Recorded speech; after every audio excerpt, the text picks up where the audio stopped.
Assalamualaikum warahmatullahi wabarakatuh. Kami dari kelompok 3 mata kuliah Filsafat Hukum akan membawakan materi Sociological Jurisprudence dengan anggota tim kami. Saya Edo Prabowo. Saya Siti Irma Anggreni. Saya Barawaja. Saya Mas Indrayani. Saya Muhammad Ribai Parja. Mari kita saksikan.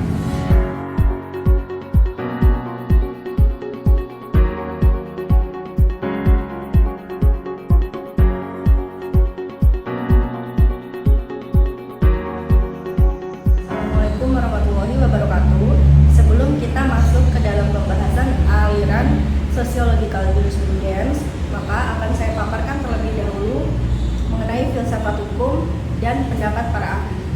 Filsafat hukum ialah ilmu yang mempelajari hukum sebagai hukum, mempelajari makna dan dasar hukum secara hakiki.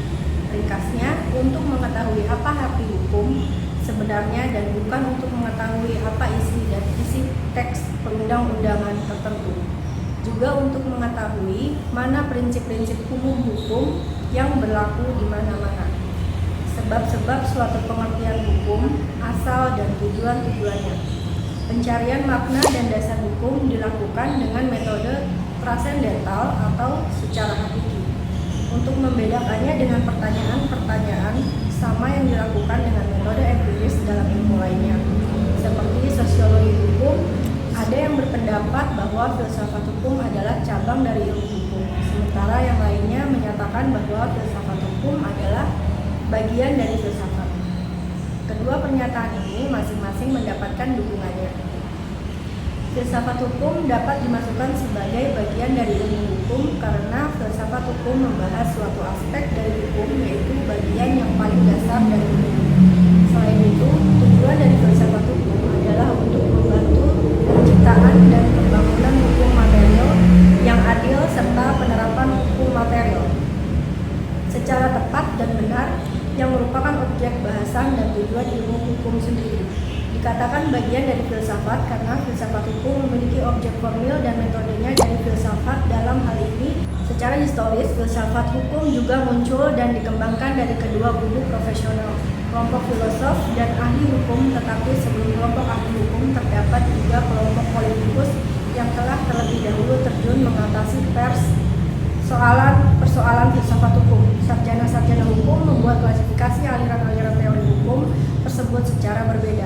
Northrop misalnya mengklasifikasikan ajaran atau aliran hukum ke dalam 1. Positivisme hukum, pragmatic legal realism, neo-Kantian dan Kelsenian ethical jurisprudence, 4. Functional anthropological dan sociological jurisprudence, serta 5. Hukum alam.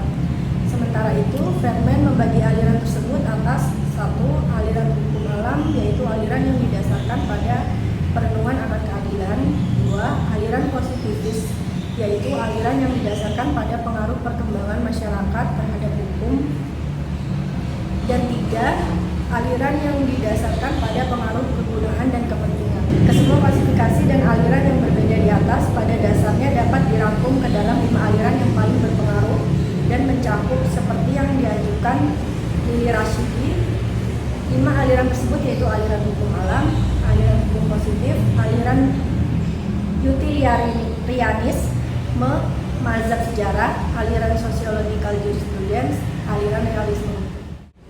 Baik, langsung saja kita masuk ke materi pembahasan mengenai aliran Sociological Jurisprudensi. Aliran Sociological Jurisprudensi adalah salah satu aliran dalam filsafat hukum yang tumbuh dan berkembang di benua Eropa yang dipelopori oleh Egon Ehrlich. Ini tergolong dalam aliran pemikiran hukum sosiologis yang mempelajari pengaruh hukum terhadap masyarakat dengan pendekatan dari hukum ke masyarakat. Istilah sosiologikal dalam menamai aliran ini menurut Platon kurang tepat dan dapat menimbulkan kekacauan. Ia lebih senang menggunakan istilah metode fungsional. Oleh karena itu, ada pula yang menyebut sosiological jurisprudensi ini dengan fungsional antropologikal. Dengan menggunakan istilah metode fungsional seperti diungkapkan di atas, Platon ingin menghindari kekacauan antara sosiological jurisprudensi dan sosiologi hukum. Melihat dari prasasti sosiologikal jurisprudence, dapat ditangkap bahwa aliran ini ingin melihat keterkaitan antara masyarakat dan hukum. Pada saat yang sama, kita juga mendapat istilah atau frasa sosiologi hukum yang sama berbicara tentang masyarakat dan hukum. Lantas, apa beda antara keduanya? Antara sosiologikal jurisprudence dan sosiologi hukum berbeda walaupun sama-sama berbicara tentang masyarakat dan hukum. Perbedaannya, sosiologi hukum induk ilmunya adalah sosiologi, ilmu tentang masyarakat atau manusia, namun objek studinya adalah hukum. Sedangkan sosiologikal jurisprudensi induk ilmunya adalah hukum dan menjadikan masyarakat atau manusia sebagai objek studinya. Lebih tepatnya menelaah hukum yang berlaku dan berjalan di tengah kehidupan masyarakat. Mengaitkan hukum sebagai kajian utamanya dengan sikap masyarakat dalam kepatutan dan memperlakukan hukum di tengah kehidupan komunal dan individualnya, munculnya aliran sosiologikal jurisprudensi adalah reaksi atas aliran hukum positif dan aliran hukum sejarah. Hukum positif dan hukum sejarah bertentangan secara diametral. Yang satu lebih menitik beratkan pada pembentukan hukum dalam peraturan perundang-undangan, yang satu lebih mementingkan pengalaman dan tumbuh kembangnya hukum dalam kehidupan masyarakat. Sosiologikal jurisprudensi memandang keduanya penting, membentukkan hukum penting dan hukum yang berlaku dalam masyarakat juga penting.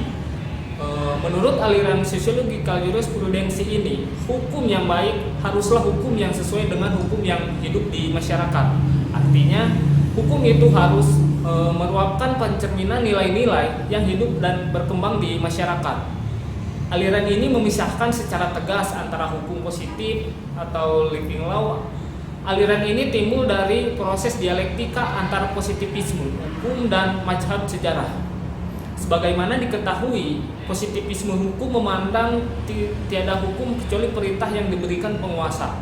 Sebaliknya, mazhab sejarah menyatakan hukum timbul dan berkembang bersama dengan masyarakat. Aliran pertama mementingkan akal, sementara aliran yang kedua lebih mementingkan pengalaman. Dan sosiologikal jurisprudensi menganggap keduanya sama pentingnya. Aliran ini mempunyai ajaran mengenai pentingnya living law. Menurut aliran ini, hanya hukum yang mampu menghadapi ujian akal dan hidup terus. Yang menjadi unsur kekal dalam hukum itu hanyalah pertanyaan-pertanyaan akal yang berdiri di atas pengalaman. Pengalaman dikembangkan oleh akal dan akal diuji oleh pengalaman. Hukum adalah pengalaman yang diatur dan dikembangkan oleh akal, yang diumumkan dengan wibawa oleh badan-badan yang membuat undang-undang atau mengesahkan undang-undang dalam masyarakat dan dibantu oleh kekuasaan dalam masyarakat itu. Tokoh yang paling populer sebagai penyebar pemikiran hukum ini diantaranya adalah Reskopon dan Eugen Ehrlich. Reskopon adalah seorang dosen dan menjabat dekan pada Harvard Law School. Menurut ahli, Eugen Ehrlich dapat dianggap sebagai pelapor aliran sosiologi jurisprudence, khususnya di Eropa, dan tokoh pertama yang meninjau hukum dari sudut sosiologi. Ehrlich melihat ada perbedaan antara hukum positif di satu pihak dengan hukum yang hidup dalam masyarakat, living law di lain pihak. Menurutnya, hukum positif baru akan memiliki daya berlaku yang efektif apabila berisikan atau selaras dengan hukum yang hidup dalam masyarakat tadi. Di sini jelas bahwa Ehrlich berbeda pendapat dengan penganut positivisme hukum. Ehrlich ingin membuktikan kebenaran teorinya bahwa titik pusat perkembangan hukum tidak terletak pada undang-undang, putusan hakim, ataupun ilmu hukum, tetapi pada masyarakat itu sendiri. Dengan demikian, sumber dan bentuk hukum yang utama adalah kebiasaan. Hanya sayangnya, seperti dikatakan oleh Friedman dalam karyanya Ehrlich, pada akhirnya justru meragukan kebiasaan ini sebagai sumber dan bentuk hukum pada masyarakat modern. Selanjutnya, Ehrlich beranggapan bahwa hukum tunduk kepada kekuatan sosial tertentu. Hukum sendiri tidak akan mungkin efektif oleh karena ketertiban dalam masyarakat didasarkan pada pengakuan sosial terhadap hukum dan bukan karena penerapannya secara resmi oleh negara. Bagi sosial didasarkan kepada fakta. Diterimanya hukum yang didasarkan kepada aturan yang dalam norma sosial tercermin dalam sistem hukum. Secara konsekuen, Erlis beranggapan bahwa mereka yang berperan sebagai pihak yang mengembangkan sistem hukum harus mempunyai hubungan yang erat dengan nilai-nilai yang dianut di dalam masyarakat yang bersangkutan. Kesadaran itu harus ada pada setiap anggota profesi hukum yang bertugas mengembangkan hukum yang hidup dan menentukan ruang lingkup positif dalam hubungannya dengan hukum yang hidup. Friedman membentangkan 3 kelemahan utama pemikiran Erlis, yakni karena keinginannya meremehkan fungsi negara dalam pembentukan undang-undang. Yaitu pertama, Erlis tidak memberikan kriteria yang jelas, membedakan norma hukum dengan norma sosial yang lain. Akibatnya teori sosiologi dari Erlis dalam garis besarnya merupakan sosiologi umum saja. Yang kedua, ia meragukan posisi kebiasaan sebagai sumber hukum dan sebagai bentuk hukum. Pada masyarakat primitif, posisi kebiasaan sebagai sumber hukum dan bentuk hukum, tetapi tidak demikian lagi pada masyarakat modern. Pada masyarakat modern, posisi tersebut digantikan oleh undang-undang yang selalu dengan derajat yang bermacam-macam, bergantung kepada kenyataan hukum pas law, namun berlakunya sebagai hukum tidak bersumber pada ketaatan faktual. Friedman menyatakan kebingungan ini merembes ke seluruh karya Erlis. Ketiga, Erlis menolak mengikuti logika perbedaan ia sendiri yang mengatakan antara norma hukum di mana negara hanya memberi sanksi pada kenyataan-kenyataan sosial. Norma yang pertama melindungi tujuan khusus negara seperti kehidupan konstitusional serta keuangan dan administrasi. Sedangkan dalam masyarakat modern, norma ini terus bertambah banyak sehingga menuntut pengawasan yang lebih banyak dari negara. Konsekuensi peranan kebiasaan terus berkurang, bahkan sebelum pembuatan undang-undang yang dikeluarkan pemerintah pusat, mempengaruhi kebiasaan masyarakat sama banyaknya dengan pengaruh pada dirinya sendiri. Pound terkenal dengan teorinya bahwa hukum adalah alat untuk memperbarui merekayasa masyarakat. Untuk dapat memenuhi peranannya sebagai alat tersebut, Pound lalu membuat penggolongan atas kepentingan-kepentingan yang harus dilindungi oleh hukum. Kepentingan umum publik, interest. 1. Kepentingan negara sebagai badan hukum. 2. Kepentingan negara sebagai penjaga kepentingan masyarakat. Yang B. Kepentingan masyarakat, social interest. 1. Kepentingan akan kedamaian dan ketertiban. 2. Perlindungan lembaga-lembaga sosial. 3. Pencegahan kemerosotan akhlak. 4. Pelanggaran hak. Dan 5. Kesejahteraan sosial. C. Kepentingan pribadi atau private interest. 1. Kepentingan individu. 2. Kepentingan keluarga. 3. Kepentingan hak milik. Dari klarifikasi tersebut dapat ditarik 2 hal. Pertama, Pound mengikuti garis pemikiran yang berasal dari Ian Ford, Jering, dan Bentham, yaitu berupa pendekatan terhadap hukum sebagai jalan ke arah tujuan sosial dan sebagai alat dalam perkembangan sosial. Memang penggolongan tersebut sebenarnya melanjutkan apa yang telah dilakukan oleh Ford, Jering. Karena itu, dilihat dari hal tersebut, Pound dapat digolongkan sebagai penganut utilitarisme sebagai jenis Jering dan Bentham. Kedua, klarifikasi tersebut membantu menjelaskan premis-premis hukum, sehingga membuat pembentuk undang-undang, hakim, pengacara, dan pengajar hukum menyadari akan prinsip-prinsip dan nilai-nilai yang terkait dalam tiap-tiap persoalan. Dengan perkataan lain, klarifikasi tersebut membantu menghubungkan antar prinsip atau hukum dan praktik. Pound memaknai perkembangan makna hukum dalam bermasyarakat. Gagasan tersebut adalah 1. Hukum dipandang sebagai aturan atau perangkat aturan tentang tingkah laku manusia yang ditetapkan oleh kekuasaan yang bersifat ilahi. Di sini hukum dimaknai sebagai wujud campur tangan langsung kekuasaan yang bersifat ilahi terhadap kehidupan bermasyarakat. Adanya pemaknaan demikian bahwa status naturalis yang menggambarkan keadaan asinis manusia yang digambarkan baik Thomas Hobbes maupun John Locke tidak pernah ada. Yang kedua, hukum dimaknai sebagai tradisi masa lalu. Yang ketiga, hukum merupakan catatan kearifan orang tua yang telah banyak atau pedoman tingkah laku manusia yang telah ditetapkan secara ilahi.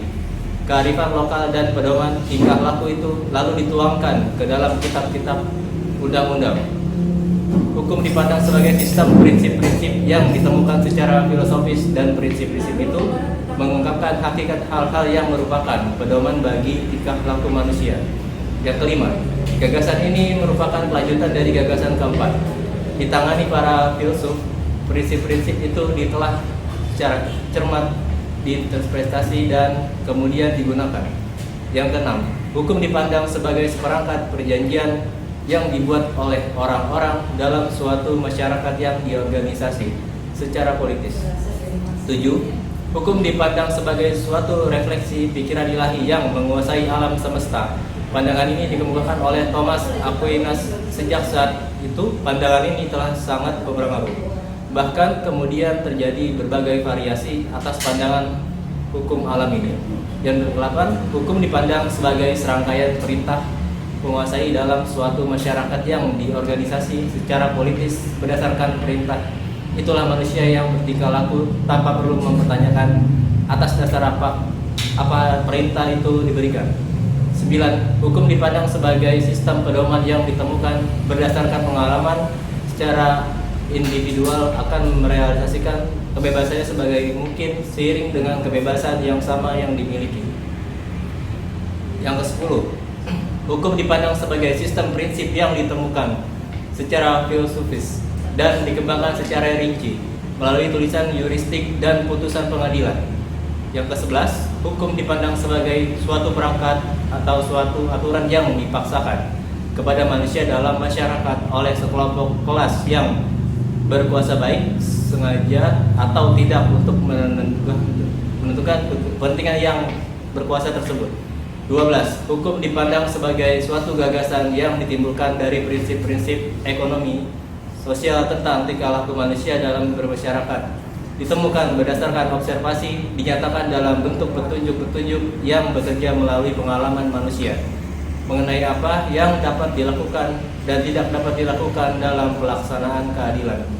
Perubahan-perubahan dalam konsep hukum menegaskan bahwa hukum selalu berkembang mengikuti perkembangan.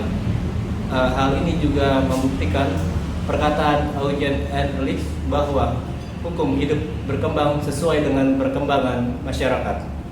Sociological jurisprudence sebagai salah satu aliran pemikiran filsafat hukum itu menitik beratkan pada hukum dalam kaitannya dengan masyarakat.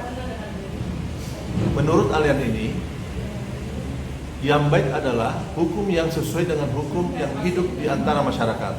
Aliran ini secara tegas memisahkan antara hukum positif dengan hukum yang hidup di masyarakat.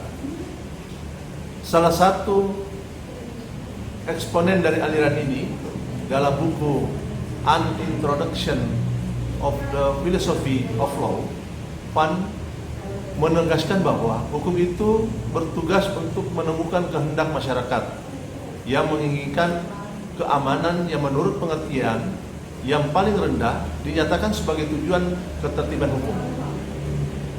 Dalam aliran sosial jurisprudence, hukum menjadi sangat akomodatif dan menyerap ekspektasi masyarakat. Bagi sociological jurisprudence, hukum dikonstruksi dari kebutuhan, keinginan, tuntutan dan harapan dari masyarakat. Jadi, yang didahulukan adalah kemanfaatan dari hukum itu sendiri bagi masyarakat. Dengan demikian, hukum akan menjadi hidup. Demikian presentasi dari kelompok 3. Terima kasih kepada Dadang sebagai dosen pengampu. Semoga bermanfaat bagi kelompok kami dan teman-teman sekalian. Terima kasih.